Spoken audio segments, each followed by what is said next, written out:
Death row inmate granted clemency कि मौत के एक कैदी को रहम के करके छोड़ दिया गया।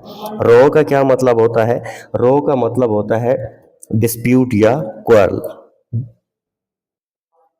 डिस्प्यूट या क्वारल, ठीक है, या आप क्लैश भी कह सकते हैं इसको, ठीक है। इनमेट किसको कहते हैं? इनमेट का मतलब होता है कैदी। सिंपल आप क्या कह सकते हैं? प्रिजनर, या फिर आप क्या कह सकते हैं? कन्विक्ट। थर्ड आप इसके लिए कह सकते हैं डिटेनी।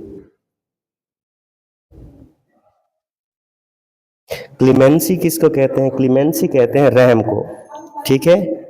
क्या कह सकते हैं आप? मर्सी, या फिर आप क्या कह सकते हैं? पार्डन,